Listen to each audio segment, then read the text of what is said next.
நீங்கள் பார்த்து கொண்டிருப்பது உங்கள் ஜாஷ்வா டிவி. சகல ஜனங்களுக்கும் நற்செய்தி.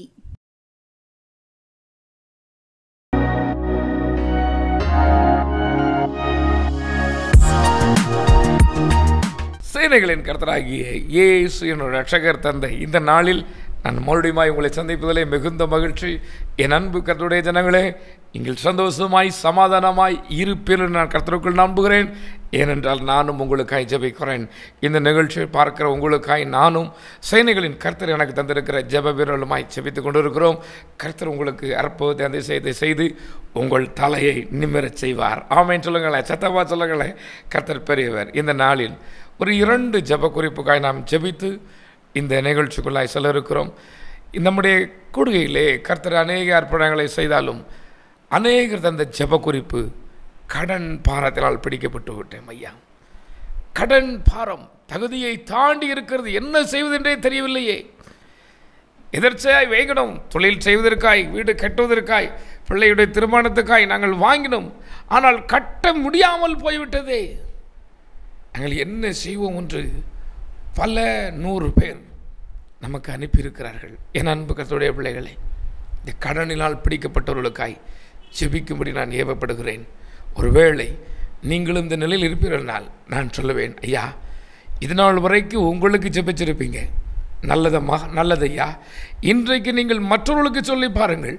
உங்களுக்கு தெரிந்த கடனோடு கஷ்டப்பட்டு கொண்டிருக்க தெரிந்த உங்களுடைய நண்பர்களுக்கு, உங்கள் உடன் வேலை பார்ப்பவர்களுக்கு, உங்கள் தெருவில் உள்ளவர்களுக்கு, உங்கள் பகுதியில் உள்ளவர்களுக்கு நீங்கள் சொல்லி அவர்கள் பெயரை சொல்லி ஜெபித்து பாருங்கள்.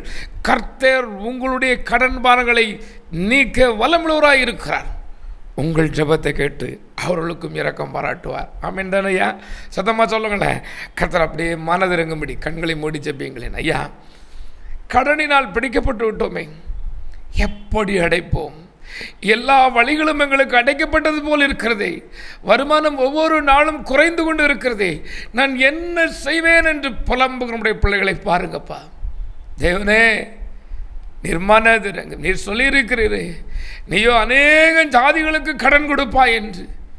தேவனே, உம்முடைய பிள்ளைகள் கடன் வாங்கி திருப்பி செலுத்த முடியாத நிலையில் இருக்கிற ஒவ்வொருவரையும் கண்ணோக்கி பார்த்து மனதிறங்கும். இந்த ஆண்டு இவருடைய கடன்கள் எல்லாம் அடைக்க நீர் பலன் தாரும். நசனாகிய இயேசு கிறிஸ்துவின் நாமத்தினாலே நாங்கள் ஆசீர்வதிக்கிறோம் அப்பா. இந்த நிகழ்ச்சியில் பார்க்கிற ஒவ்வொரு வீட்டை நான் ஆசீர்வதிக்கிறேன். இவர்கள் கையிட்டு செய்கிற வேலைகளுடைய ஆசீர்வாதம் இருக்கட்டும். பொல்லாத சத்ருவானவன் கொண்டு வருகிற சகல பிரச்சனை, வேதனை, போராட்டங்கள்லாம் நீங்கி ஆசீர்வாதமும் சமாதானமும் இந்த வீட்டில் தங்கட்டும் பிதாவே. ஆமேன், ஆமேன், ஆமேன். அடுத்தபடியாக ஒரு ஜெப குறிப்பு. வாலிபன் தன் வழியை இதனால் சுத்தம் பண்ணுவான், உடைய வசனத்தை காத்துக்கொள்கிறார்கள் தானே என்று வேதம் சொல்லும்படி பொல்லாத சத்துருவானவன் விதவிதமான வழியில் இச்சைகளை கொடுத்து, விதவிதமான வழியில் போதை வஸ்துகளை கொடுத்து இந்த ஜனங்களை, நம் தேசத்தின் வாலிபர் பிள்ளைகளை பிடித்து கொண்டு வருகிறான். தேவன் மனதிறங்க வேண்டும். ஆமென் சொல்லுங்களேன். வாலிபன் பலவான் கையில் இருக்கிற அம்புக்குப்பானவன் என்று வேதம் சொல்கிறது. சகோதரனே, சகோதரியே, நீ எவ்வளோ பெரிய ஆள் என்பதை உனக்கு தெரியாத வண்ணம் பொல்லாத சத்ருவானவன் பூட்டி வைத்திருக்கிறான். நீ மேலே பார்க்க கூடாதபடி. ஒரு நாள் ஒரு சம்பவத்தை விதமாய் சொல்லியிருந்தார்கள். ஒரு கழுகு தன் குஞ்சை தவறவிட்டது. அந்த தவறவிட்ட குஞ்சை ஒரு குடியானவன் கொண்டு வந்து வளர்த்திருக்கிறான். அதை தன்னுடைய கோழியோடு விட்டிருக்கிறான். அந்த கோழி குஞ்சுகளோடு இந்த கழுகு குஞ்சும் இருந்திருக்கிறது. இந்த கழுகுக்கு நினைத்திருக்குமாம், ஒரு நாளும் பறக்காதான். இந்த கோழியை போல நம்மளும் கோழி தான், நம்மளும் இந்த கோழி பிறத்தாலே இல்லைன்னு சொல்லி அந்த கோழி பிறத்தாலே இந்த கோழி குஞ்சு கூட இந்த கழுகும் போயிருக்கிறது. நாள் ஒன்று வந்ததாம். எல்லாம் கழுகை பார்த்து பயந்து ஓடுகிறது அந்த குஞ்சுகள். இது பறக்க முடியாதது போல கோழி குஞ்சோடு நடந்து கொண்டிருக்கிறது. மேலே பார்க்கிறது. அதை போல ஒரு சத்தம், அதை போல ஒரு பெரிய உருவத்தோடு அதன் முன் நிற்கிறது. அப்பொழுதுதான் தெரிந்ததாம், நாம் இந்த இனம், இந்த கோழியோட லாந்தக்கூடிய இந்த சாதாரணது குப்பையை கிளஞ்சிக்கிட்டு இருக்கிற இனம் இல்லைன்னு தெரிஞ்சிச்சான். சகோதரனே, சகோதரியே, நீயும் இன்றைக்கு யார் என்பதை தெரியாமல் இருந்து கொண்டிருக்கிறாய். எனக்கு அன்பான வாலிப தம்பி தங்கச்சி, நீயும் உலகம் போகிற போக்கிலே, உன் நண்பருடைய போக்கிலே போய்கொண்டு நீ யார் என்பதை நீ தெரியாமல் இருந்து கொண்டு இருக்கிறாய். சேனைகளின் கர்த்தர் சொல்கிறார், நீ கீழே பூமியை பார்க்க அல்ல, மேலே வானத்திலே எழும்பி எழும்பி பறக்கிற ஒரு பெரிய ஒரு பறவை என்பதை மறந்து போனது போல நீயும் உனக்கு தேவன் செய்த நன்மைகளை அநேகருக்கு சொல்கிற மகன் என்பதை மறந்து மனம் போல் வாழ்ந்து கொண்டு இருக்கிறாய். கர்த்தர் உன்னை ஆசீர்வதிக்க விரும்புகிறார். உன் மூலமாய் உன் ஜனங்களையும் ஆசீர்வதிக்கட்டும். கண்களை மூடுங்களேன். அதிகமாக நேசிக்கிறீர்கள் பரலோக பிதாவே, என் தேசத்தில் உள்ள ஒவ்வொரு வாலிபர்களையும் நீர் கண்ணோக்கி பாருங்கப்பா. மாயையை நம்பி தங்களை கெடுத்து கொண்டு இருக்கிறார்களே, இதுதான் உலகம் என்று, ஐயோ இதுதான் இதுதான் இதுதான் இப்பொழுதே டெண்ட் என்று சொல்லி இல்லாத ஒன்றுக்கும் தங்கள் காணாததும் தொடக்கூடாததுமான மாயையான காரியத்துக்கும் தங்கள் இருதயத்தை கெடுத்து கொண்டு இருக்கிறார்களே, தேவனே மனதிறங்கும். இவருடைய மனக்கண்கள் திறக்கப்படட்டும். தான் யார் என்பது இவர்களுக்கு தெரியட்டும். இந்த இடத்தில் நிற்கக்கூடிய நபரா நான், இவர்களோடு சேர்ந்து இந்த அற்பமான காரியத்தை செய்யக்கூடிய நபரா நான் என்பதை இவர்கள் உணர்ந்து கொள்ளட்டும். அப்பா, அந்த உணர்வை தாரும் தேவனே, நீர் உணர்வை தாரும். பொல்லாத ஜனங்களோடு சேர்ந்து பொல்லாத வழிகளில் செல்வதற்கு நான் யார் என்பதை ஒவ்வொருவருக்கும் தேவனே ஒரு உணர்வுடன் இதயத்தை தாரும். வாலிப பிள்ளைகளுக்கு தாரும், வாலிப பையன்களுக்கு தாரும், சிறு பிள்ளைகளுக்கு தாரும், பெரியோர்களுக்கு தாரும். உலகத்தோடு போவதற்கு நீ உலகத்தான் அல்ல என்பதை தேவனே நீர் ஒவ்வொருவருக்கும் நீர் வெளிப்படுத்தும். எங்கள் மீட்பர் இரட்சகருமாகிய இயேசு கிறிஸ்துவின் மூலம் ஜெபிக்கிறேன், ஜெபங்கேளும் நல்ல பிதாவே. ஆமேன், ஆமேன், ஆமேன். எனக்கு அன்பான கர்த்தருடைய பிள்ளைகளே, இந்த நாளிலும் நான் உங்களோடு பேசும்படி என் எஜமான் இயேசு மகாராஜன் ஒரு வார்த்தையை தந்து அனுப்பியிருக்கிறார். அதை என்னோடு திருப்புவீர்களா? ஏசாயா தீர்க்கதரிசியின் புஸ்தகம் 60வது அதிகாரம் 22வது வசனம். உங்களிடத்தில் வேத புஸ்தகம் இருக்கிறதா சகோதரனே சகோதரியே? இல்லை என்றால் நான் சொல்வேன், ஒரு செல்போன்ல டவுன்லோட் பண்ணி வாசிங்கய்யா. கர்த்தரோடு பேசுவார். இல்லையேல் எங்களை தொடர்பு கொள்ளலாம், கர்த்தர்களோடு இடைபடுவார். இந்த ஏசாயா தீர்க்கதரிசியின் புஸ்தகம் 60ஆம் அதிகாரம் 22வது வசனம் இவ்விதமாய் சொல்லுகிறது, சின்னவன் 1000 சிறியவன் பலத்த ஜாதியுமாவான். கர்த்தராகிய நான் ஏற்ற காலத்தில் இதை தீவிரமாய் நடப்பிப்பேன். ஆண்டவரும் உலக இரட்சகருமாகிய இயேசு கிறிஸ்துவின் நாமத்தினாலே இந்த வார்த்தையை கேட்கிற உங்களுக்கு சொல்கிறேன், நம்முடைய தேவாதி தேவன் சொல்லுகிறார், சின்னவன் 1000 பெருகுவானாம். ஆமேன், ஆமேன். சத்தமாக சொல்லுங்களேன், சத்தமாக சொல்லுங்களேன். பக்கத்தில் பார்த்து சொல்லுங்கள், நீ ஒருவேளை உன் சின்ன கடை பெரிய கடையாக மாறப்போகுது. உடைய சின்ன பிஸ்னஸ், உடைய சின்ன இந்த காரியம், இந்த சின்ன தொழில் நீங்கள் செஞ்சுக்கிட்டு இருக்க அந்த சின்னது பெருசாக மாற்ற தேவன் வல்லமை உள்ளவர். ஆமேன், ஆமேன். சத்தமாக கர்த்தர் பெரியவர், பெரியவர். அவர் சொல்ல ஆகும், அவர் கட்டளை நிற்கும். வேதம் சொல்கிறது 1000 மடங்காய் பெருக்குமாம். கடந்த நாளில் நான் ஒரு சாட்சியை கேட்டேன். எங்கள் பகுதியில் நடந்த ஒரு சம்பவம். ஒரு அருமையான சகோதரன் சொன்னான், அண்ணே என் பக்கத்தில் உளுந்து விதைச்சிருந்தாங்க. 1 ஏக்கர் விதைச்சி 40 கிலோ கூட வரல அவங்களுக்கு. ஏனென்றால் எல்லாம் இப்பொழுது நோயினால் வம்பா போயிட்டு. எனக்கு 10 சென்ட் தான். இந்த 10 சென்ட்லையும் 40 கிலோ வந்துருச்சு ஐயான்னார். சத்தமாக சொல்லுங்களேன். கர்த்தர் உயர்த்த நினைத்தால் எப்படியும் உயர்த்த வல்லமை உள்ளவர். ஆமென். சத்தமாக சொல்லுங்களேன். ஆண்டவர் பெரியவர். கடந்த நாளில் எனக்கு ஒரு சாட்சி ஞாபகத்துக்கு வருகிறது. கடன் பாரத்தில் பிடிக்கப்பட்டவர்களுக்கான ஒரு விசேஷ ஜெபத்தை செய்யும்படி என் எஜமான் இயேசு மகாராஜன் நம்முடைய பிரார்த்தனை வேளையிலே ஞாபகப்படுத்தி அனுப்பினார். பிரார்த்தனை வேளையிலே அநேகருக்காய் ஜெபித்தோம். ஒரு குடும்பம் ஜெப குறிப்பு அனுப்பியிருக்கிறது. அந்த குடும்பத்துக்காக நாம் ஜெபித்திருக்கிறோம். கர்த்தர் கேட்கிற தெய்வம் கேட்டு ஒரு 3 மாதத்துக்கு பின்பு அவர்கள் சாட்சி அனுப்பியிருந்தார்கள். 7 வருஷ கடன், 7 வருஷமாய் எங்களை நெருக்கி கொண்டிருந்த கடன், கட்ட முடியாத கடன், இந்த 3 மாதத்தில் கட்டிட்டோம். இதை கட்டி முடிச்சுட்டு உங்களுக்கு சாட்சி சொல்ல நான் சொல்லி போன் போட்டோம்னாங்க. என் அன்பு கர்த்தருடைய பிள்ளையே, தேவன் சொல்லியிருக்கிறார், உன் கையின் பிரயாசத்தை நீ சாப்பிடுவாய், உனக்கு பாக்கியமும் நன்மை உண்டாயிருக்கும் என்று. ஆம், இன்றைக்கு அநேகருடைய கையின் பிரயாசத்தை சத்ருவானவன் விதவிதமான வழியிலே பிடுங்கிக் கொள்கிறான்.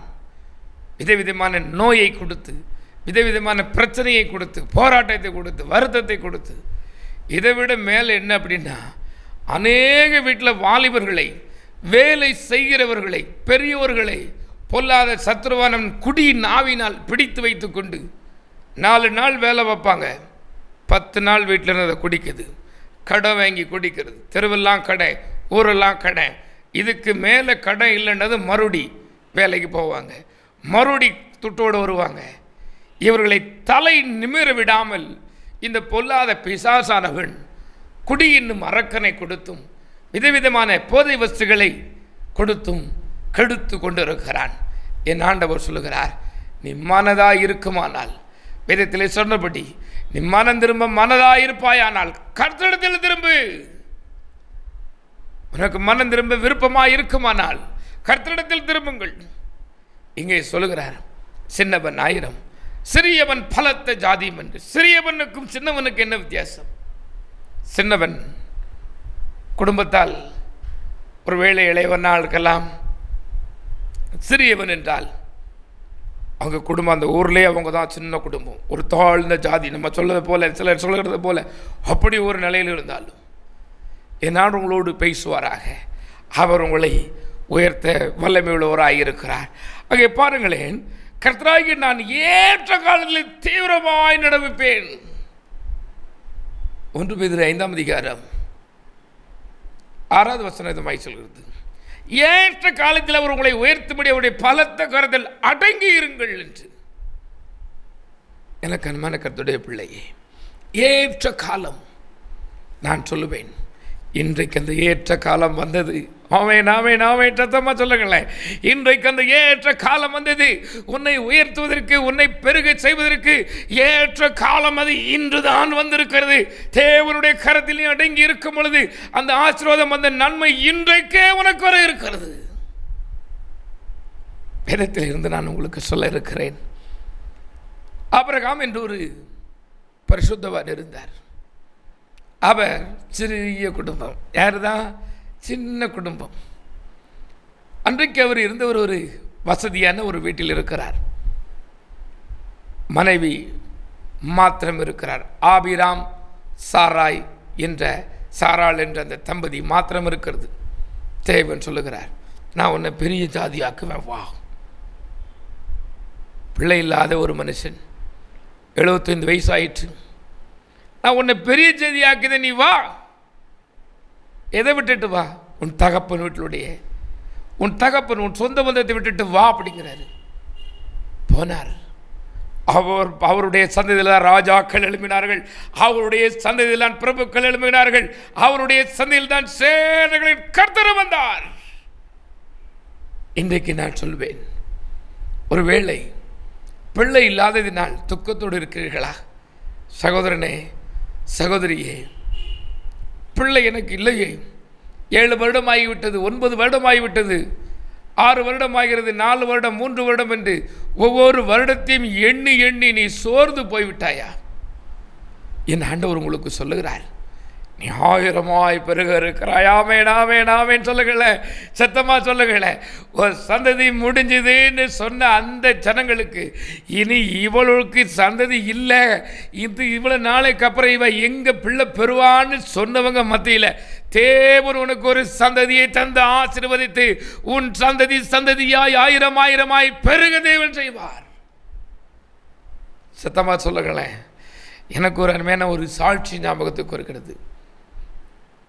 நாளாய் ஒரு சகோதரிக்கு திருமணம் நடந்தது. அந்த சகோதரி நல்லா என்னை விட கொண்டான ஒரு சகோதரி, ஹைட்டாக இருக்கிறாங்க. நான் பார்த்து என்னுடைய பிள்ளையை கையில், என்னாண்டுடைய நாமத்தினாலே கையில் ஏந்தி என் தேவனுடைய கரத்தில் ஒப்புவிக்க எனக்கு ஒரு பாக்கியத்தை தேவன் தந்தார். அந்த சகோதரி சொன்னது என்ன, ஒரு அப்படியே சொல்லுகிறேன், எங்கள் ஜாதியில் நாங்கள் ரொம்ப ஏழை, எங்கள் ஊரில் ஏழை நாங்கள் தான். என் கணவர் வீட்டில் இருந்து என்னை நிச்சயதார்த்தத்துக்கு பெண் பார்க்க வரும் பொழுது என் கணவர் வீட்டுக்காரர்கள் உட்காருவதற்கு நல்ல பாயில்லை, உள்ளே வந்து உட்கார இடமில்லை. ஆனால் தரித்திரம் நிறைந்த அந்த வீட்டில் இருந்த அந்த பெண் அங்கே இருக்கிறார் வேண தேவ மனிதரை அந்த சபைக்கு சென்று அப்போது செபிக்க சொல்வார்களாம். ஐயா, எனக்காய் செபியுங்கள், எனக்கும் ஒரு திருமணம் நடக்க வேண்டும், எனக்கும் நாளாகி கொண்டு இருக்கிறது, 30 வயதாகிறது, என் வயதை கொத்த பிள்ளைகள் எல்லாம் பிள்ளைகளோடு இருக்கிறார்கள், எனக்கு திருமணமே ஆகவில்லை, என்னை பார்க்க வருகிறவர்கள் இவள் ஒன்றுமில்லாது இருக்கிறாளே, இவளை யார் கட்டுவார்கள் என்று சொல்லுகிறார்கள். ஜனங்கள் சொல்வார்கள் அவள் சொந்தம், இவளுக்கெல்லாம் என்ன கல்யாணம் இன்னுமே, இவ இருக்கிற தண்டிக்கும் இருக்கிற இருப்புக்கும் இவளுக்கு என்ன கல்யாணம் அப்படின்னு சொல்லுவாங்களாம். என் ஆண்டுடைய நாமத்தினாலே அந்த போதகரை ஒவ்வொரு வாரமும் அந்த மகளுக்காய் ஜெபிப்பாராம். ஜெபித்து சொல்வாரா, மகளே, கர்த்தருனை ஆசீர்வதிப்பார், நீ கர்த்தரிடத்தில் வந்திருக்கிறாய், கர்த்தருனை ஆசீர்வதிப்பார், ஆசீர்வதிப்பார், ஆசீர்வதிப்பார். நாள் ஆனது. ஒரு நாள் வசதியான ஒரு வீட்டிலிருந்து ஒரு வரன் வந்து அவளை திருமணம் முடித்தார்களாம்.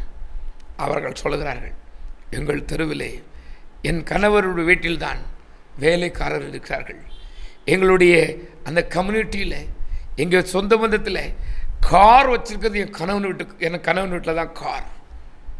அவ்வளோ வசதியான ஒரு நபர் என்னை திருமணம் செய்தார்கள்.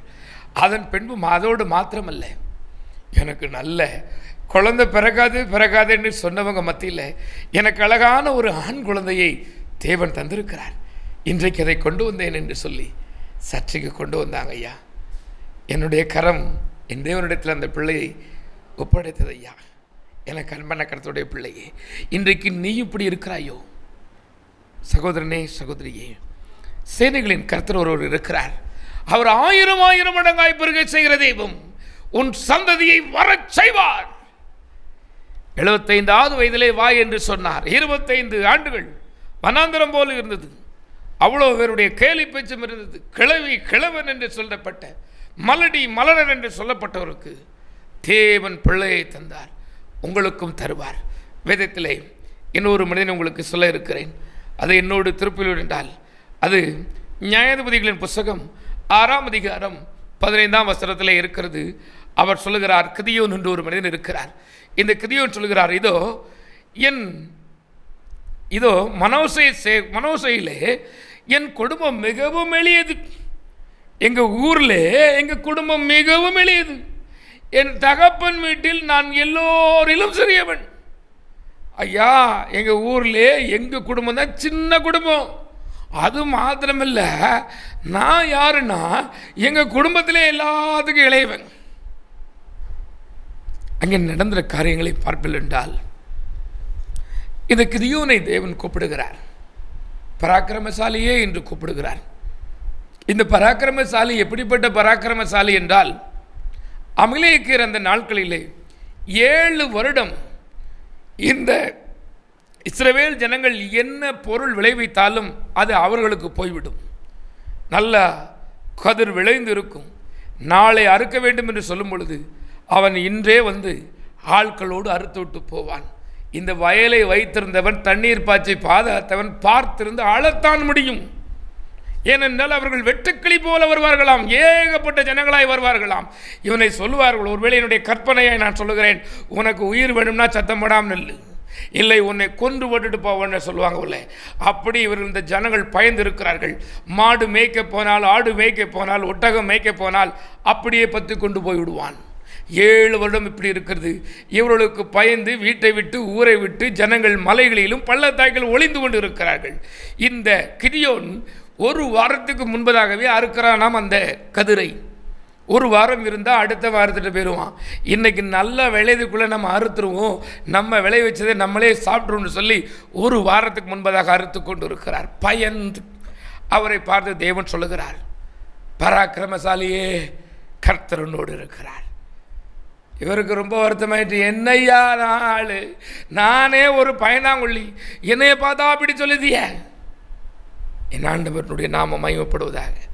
என் சகோதரனே, சகோதரியே, இன்றைக்கு நீ ஒரு பராக்கிரமசாலி. நாளைய குறித்து பயப்படுகிற உன்னை தேவன் சொல்கிறார், நீ ஒரு பராக்கிரமசாலி. வேலை இல்லை என்று தன் மனம் பதறி இருக்கிற உன்னை பார்த்து சொல்கிறார், நீ ஒரு பராக்கிரமசாலி. எப்படி கர்த்தருடைய வார்த்தைக்கு அந்த மனிதன் கீழ்ப்படிந்து கர்த்தரால் சொன்ன காரியத்தை அப்படியே செய்தபடினாலே யார் அந்த பிழைக்க முடியாத அந்த மனிதன் அநேகரை பிழை போட்டுகிற மனிதனாய் மாறினான். இன்றைக்கும் வேலை இல்லாத இருக்கிற நீ அநேகருக்கு வேலை கொடுக்கிற ஒரு பிள்ளையாய் மாற்ற தேவன் வல்லமை உள்ளவர். பராக்கிரமசாலியாய் இருந்து கொண்டு நீ தேவன் யார் என்று மறந்து கொண்டு இருக்கிறாய். அந்த கிதியோனுக்கு சொன்னார், உன் தகப்பனுடைய தோப்பு விக்கிரங்களை அழித்து விடு என்று சொன்னார். இன்றைக்கு நான் சொல்வேன், பழைய சுவாபங்கள், தகப்பன் வழி சுவாபம், தாய் வழி சுவாபம், சொந்தக்கார வழி சுவாபம், உனக்கு அந்த சுவாபம் வேண்டாம் இயேசுவின் நாமத்தினாலே. இன்றைக்கு ஆண்டவருக்கு கீழ்ப்படிந்து அந்த ஆபிரகாமை போல தூர சீனி எரிஞ்சிட்டு இந்த கிதியோனை போல கர்த்தருடைய வார்த்தைக்கு செவி கொடுக்கும் போது கர்த்தர் உன்னை நினைத்திராத இடத்தில் வைப்பார்.